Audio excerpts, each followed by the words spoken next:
I don't know what I'm doing. My hands. Welcome back to my channel. Today is going to be a deep day. Also, I haven't posted in like a month because I have Irish twins and they're both teething and refusing to nap. So, are you shushing me? That's why I haven't posted, because I get shushed. So I'm going to be filming this and they're playing right next to me. No! So you're going to hear their commentary as well. Deal with it. Anyway, today is going to be part of my, I guess, adoption story slash finding my family story. I'm going to set sort of the groundwork for it. I'm probably gonna break this up into like a bunch of, not a bunch, but like maybe 2 or 3 videos because I'm not posting like a 3-hour long vlog. No one's gonna listen to that. I don't even wanna listen to that. And it's my own story. So basically, essentially 30 years ago, I was born and essentially placed into foster care. And then when I turned 3, I was officially legally adopted.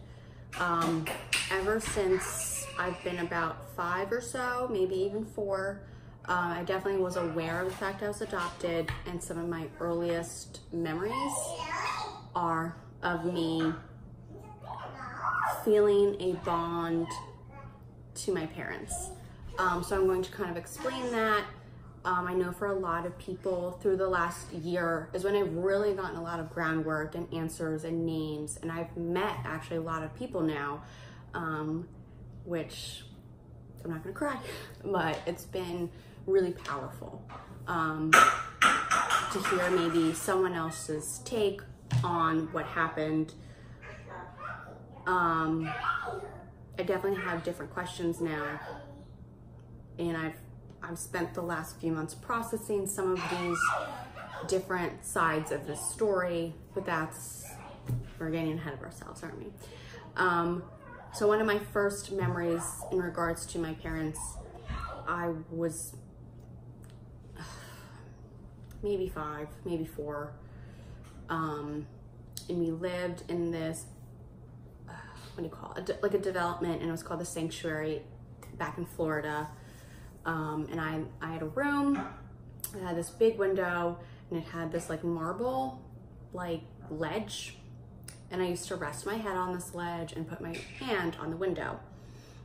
And I used to just daydream about my parents pulling up in a car, kind of like in that scene in Annie, where they all kind of pull up in the car and they're like, we're here for her, even though it's not her real parents.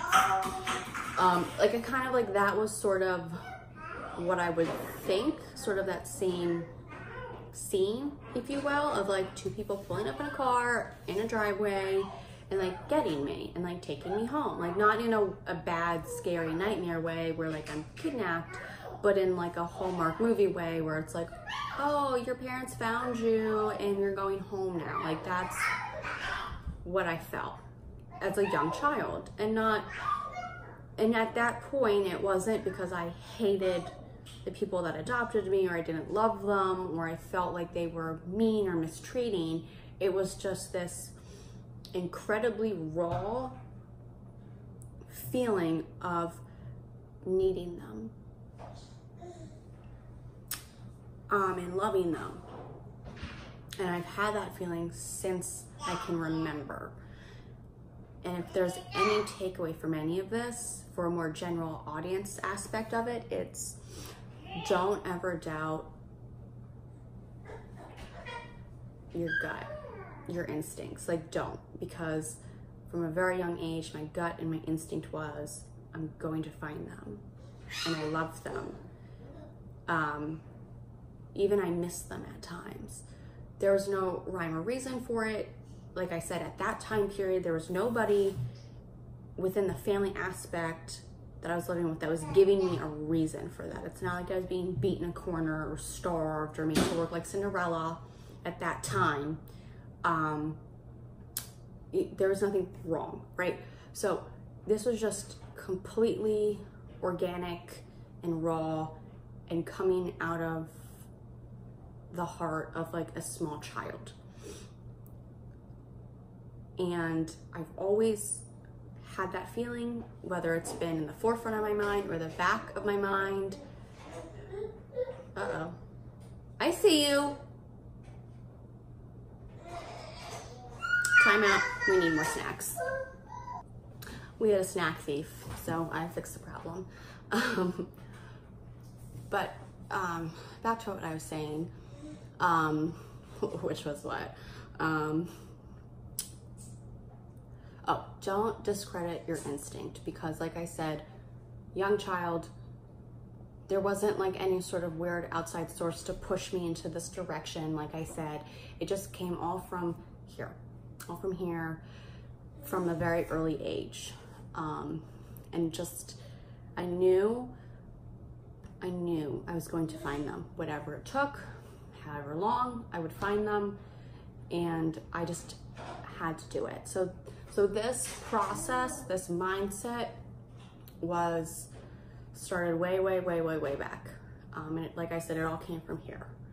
I know for, like I said, this last year has really been like the most groundwork I've been able to do. I literally had one name, which was my birth name, and that was the only clue I was given. Only clue. I didn't have their names, I didn't have their last names.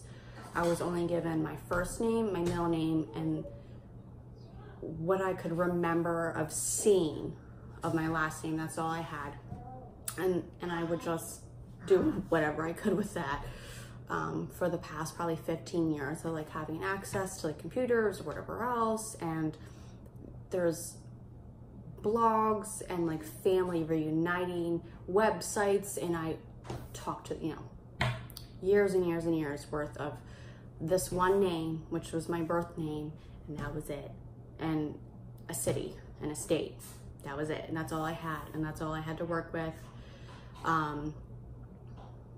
And I did what I could with that, which wasn't a lot, but you know, it just was always something I needed to do and was going to do. So finally, I did the ancestry kit. I got a match of my mom's brother. He's the youngest out of all of them.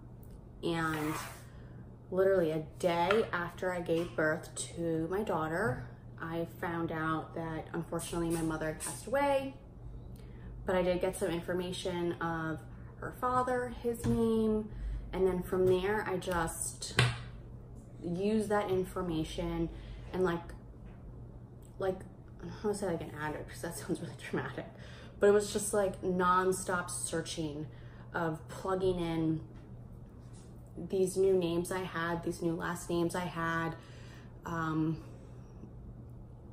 into all sorts of search engines, all sorts of resources that I can find. I found marriage certificates, and that's how I found my dad's name. I started looking for him. I found him. That, like, when I remember that moment, like, still, that's gonna need its own video, because that was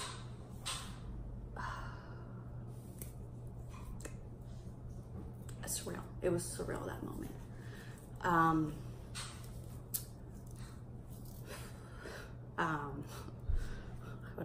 Where do I go? But essentially, this past year, I've gotten a lot of answers. I found a lot of people. I think I'm still processing that, not in like a negative way, but there's some things that I've learned in the past year that, like I said, I have new questions about that I'm almost afraid to ask, because they're not necessarily, they're not great questions, you know, and they're not even towards my family. It's more or less a step further than that. It's towards the people that were in charge of this. Like, those are who my questions are for, and they're hard questions, and that's where I'm at in this process. Like, I think I've just been in like Nancy Drew mode for the past 15 years. And even though I have these people now, and I do have some things answered, it's like now I have even more. I have even more questions, and it's like, I'm not gonna stop until I get them answered. And that's kind of the ride I've been on for the past year. So I don't really know the direction that this first video is gonna go in. There's a lot to talk about.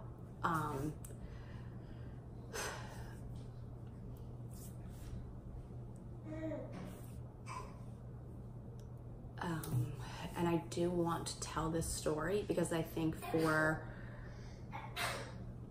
people that have been adopted, they can probably understand this feeling.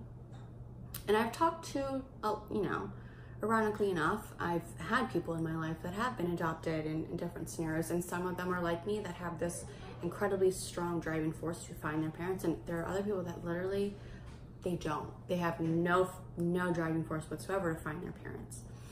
And I think that the people that do, they need to be told that's okay, and to search and to try your best to get some of those questions answered, because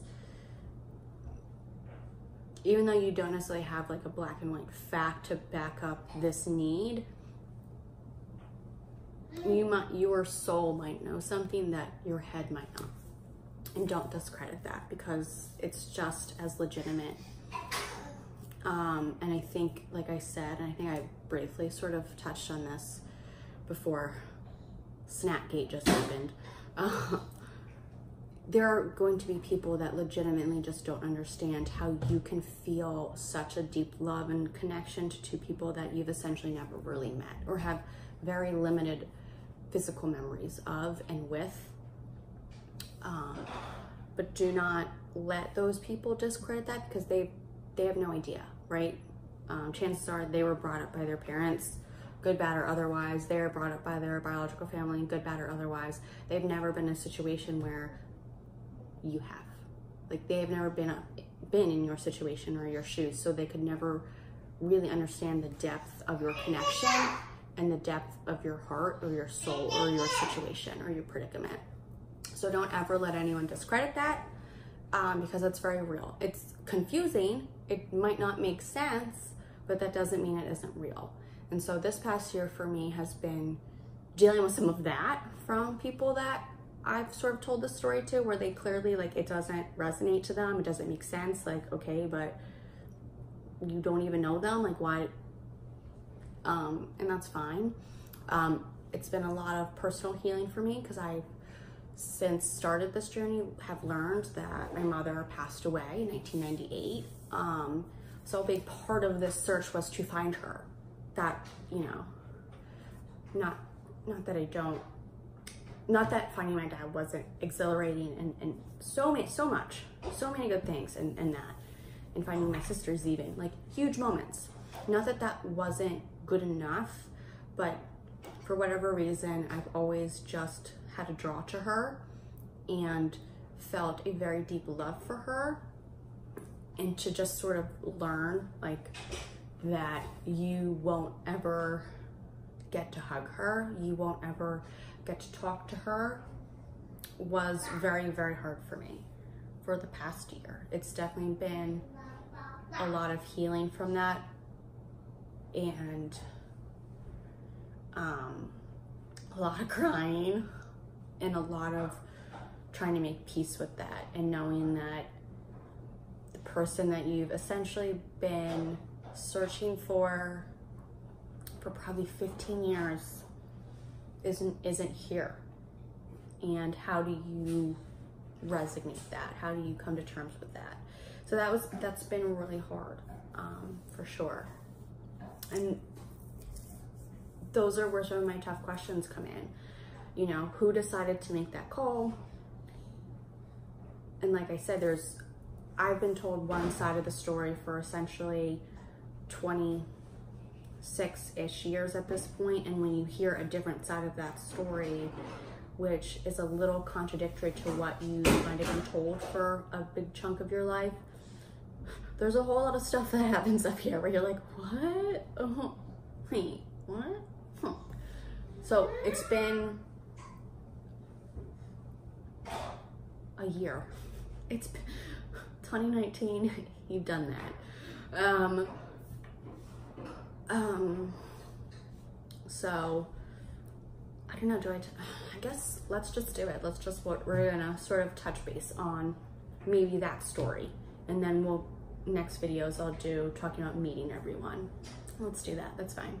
So what I was told my whole life growing up was that I was put up for adoption. Like, I essentially, instead of being aborted or something, the choice was adoption.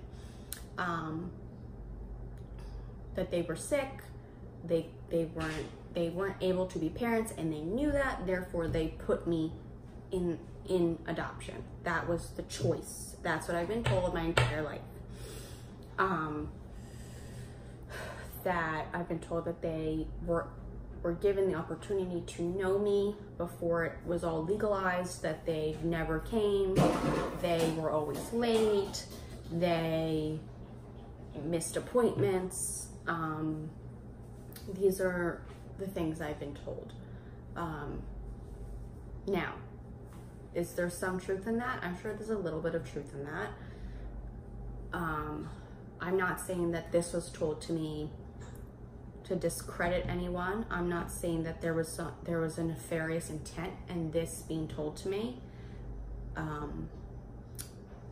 But that's what I was told.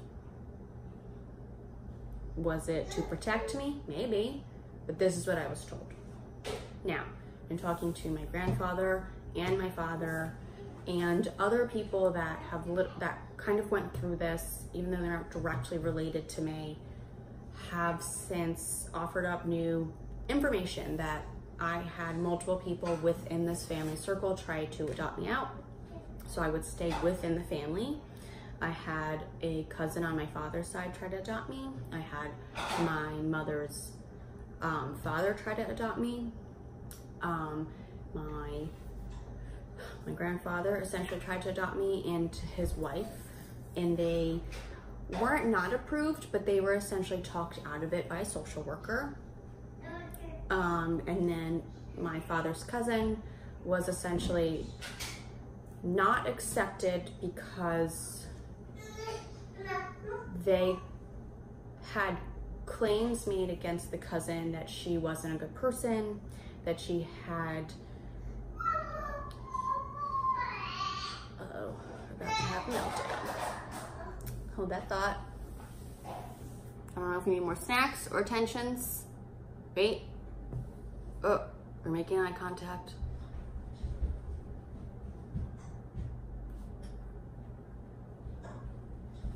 I may be able to finish this, I'm not sure though. That this cousin was perceived as not fit. From what I've been told, there wasn't any solid evidence. It was just a lot of he said, she said evidence. So who knows? All right, 2 seconds. And we're back. I don't know how long, but we're back for a minute. Right, so my dad's cousin was essentially denied, from what I was told, from verbal accusations. They did essentially give my parents 3 years to do different programs, to try and get back custody for themselves. I was told by her father and by my dad that she did try. They both tried. They did go that route. They weren't always successful, but they definitely gave it a shot. And that they wanted to keep me. So this, I was never told and never had any idea that I wasn't necessarily placed up for adoption. What happened was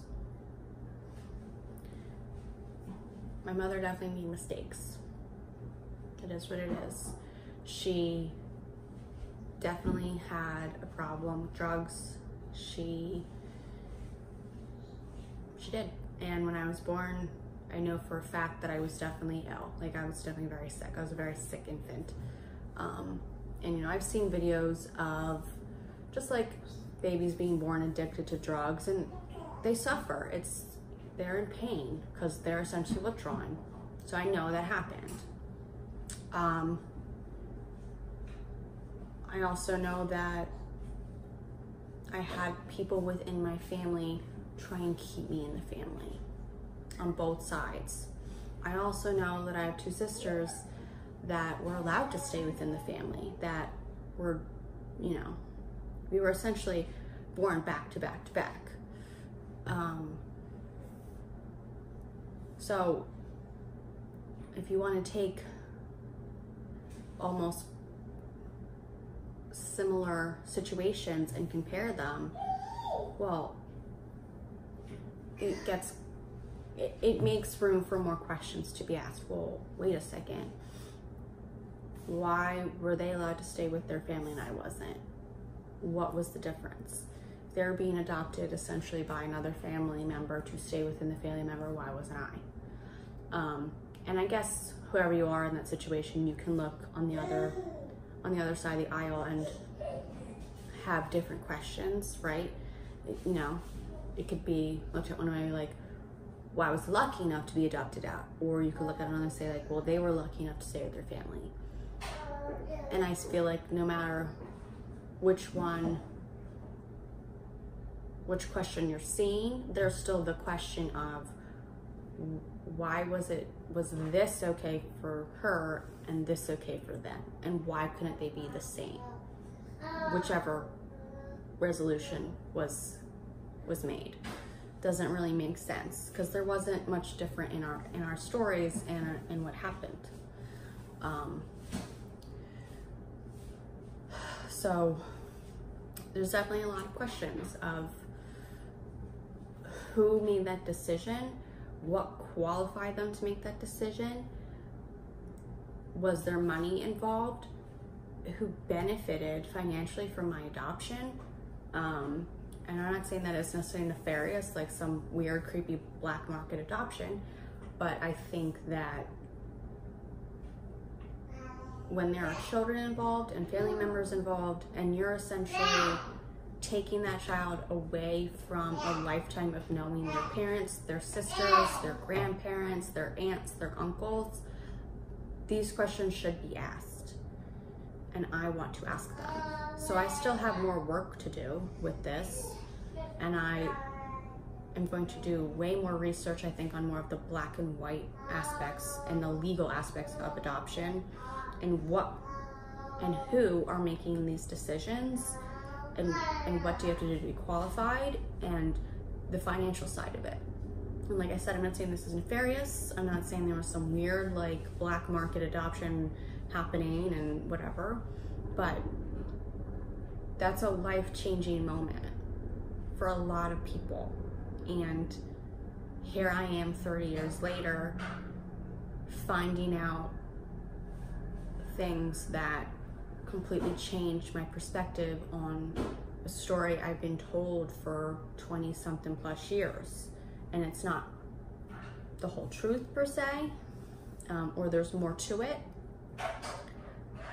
That'll really make you take 15 steps back and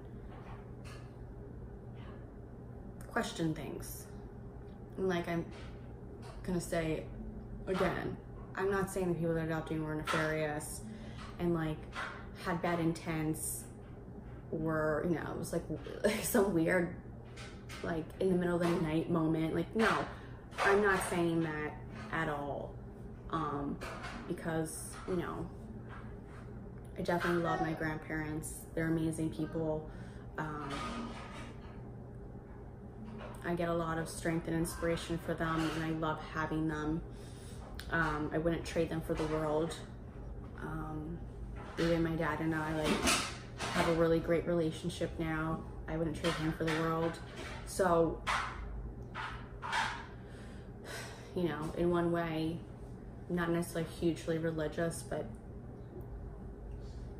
I think God had his hand in some of this.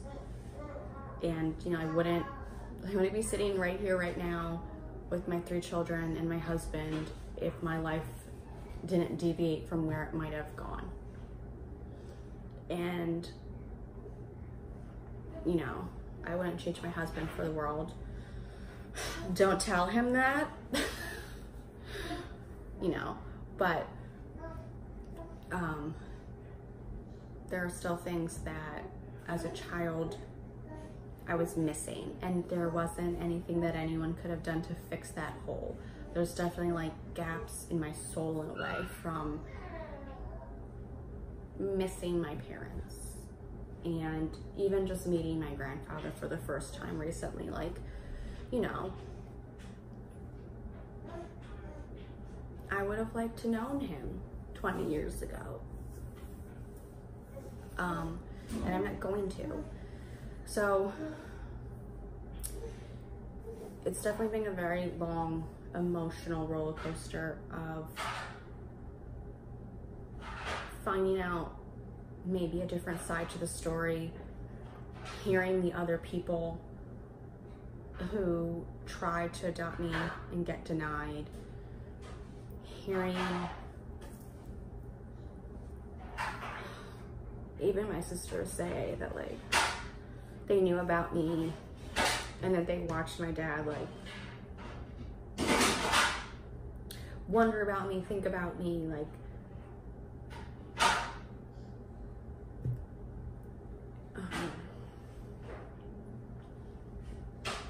that it wasn't that I was just put up for adoption. I was put into care after they made a mistake, and instead of the foster care system unifying families, they divided one.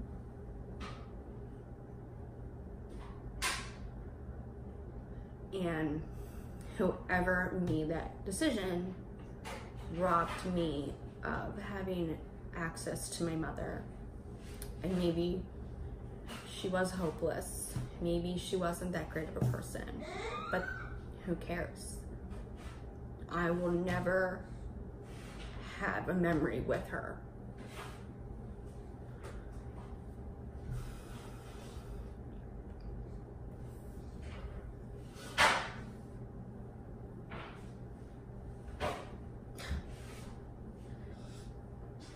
And so I made that choice.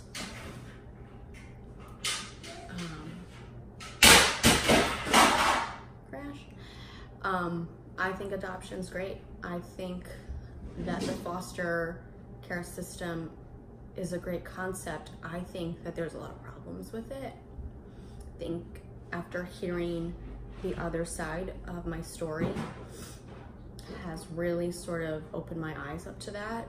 It's made me question a whole lot, and it's made me angry.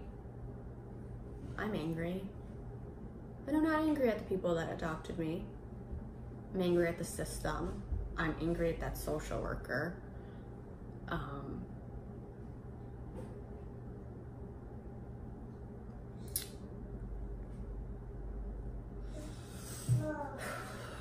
I'm happy that I found everyone, essentially, at this point.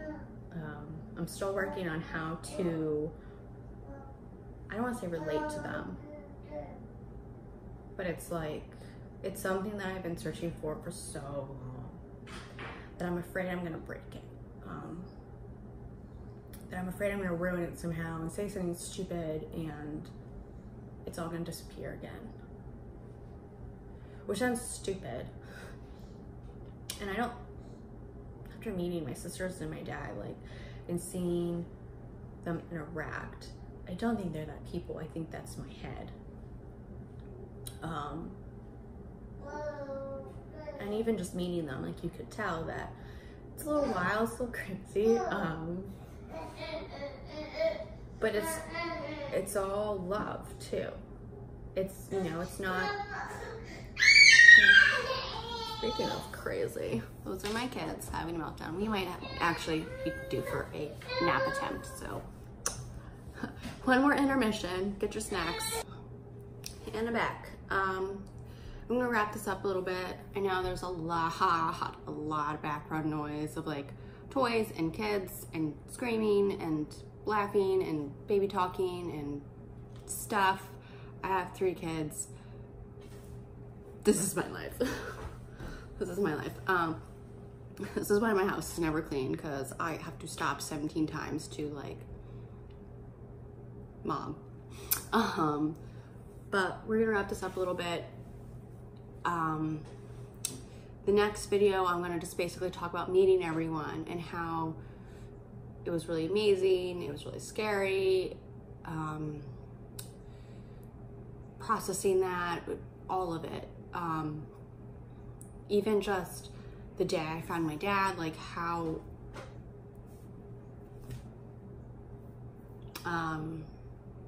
impactful that was. Like,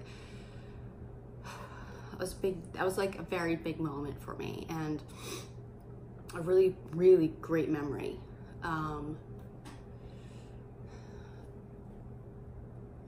So I think that'll be kind of what I dive into next a little bit.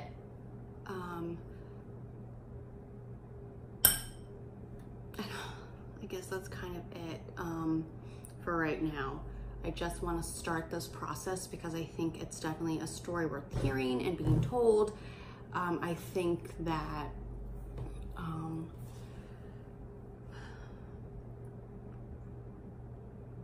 I kind of just said this, right? But I think that adoption is powerful and it is positive, and I think it's a beautiful way to help out a child that needs it, that needs a family, that needs to be loved. And like I said before, I literally just got a letter from my grandpa, from my adopted family, so we're very clear here. And he wrote me this beautiful note, as he always does.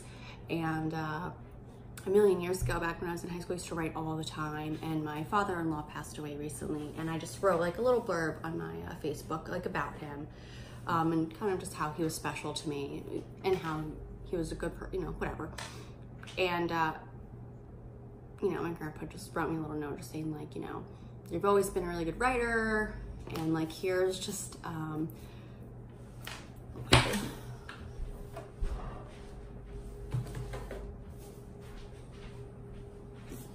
he like sent me this writing prompt book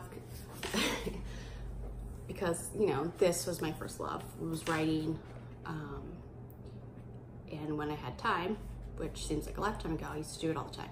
So just, you know, like I said, it's a complicated story, it's complicated emotions. And on one hand, obviously I'm very happy that my grandpa is who he is, my grandma is who she is, that I have the people in my life. I have, you know, some really amazing aunts and cousins, and they're all amazing people, and I wouldn't know them if that didn't happen. I also know that I've felt something for as long as I can remember about people that I might not have known. And it's been a huge factor in me finding them. I got to hear a side of my adoption that I probably never would have unless I found them. And it's made me question a lot of systems, essentially, in, I don't know, maybe our government, in the legal process. I'm not really sure. I'm not 100% even sure yet. But there's definitely people that fall through the cracks. There's definitely very sad stories. I would bet $1 billion on the fact that there's probably 100 more situations like mine where you had people get put in the foster care system and adopted out by non-biological people when you had biological family members try and keep them. And that is sad. And as much as I love my family, and as much as I wouldn't trade where I am right now in the world for anything, and that just means, like, I wouldn't be married to Bob, I wouldn't have my children, like, my story would have been different. Doesn't make it better or worse, but it would have just been a different story that I would have lived. I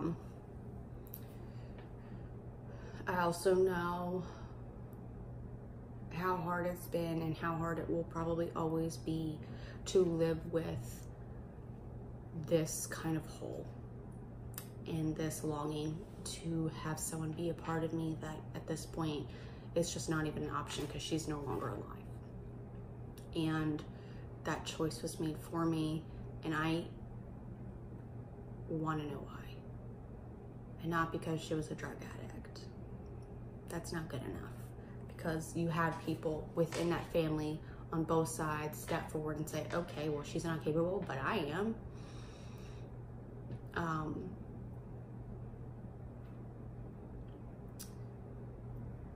So those are my new questions, essentially.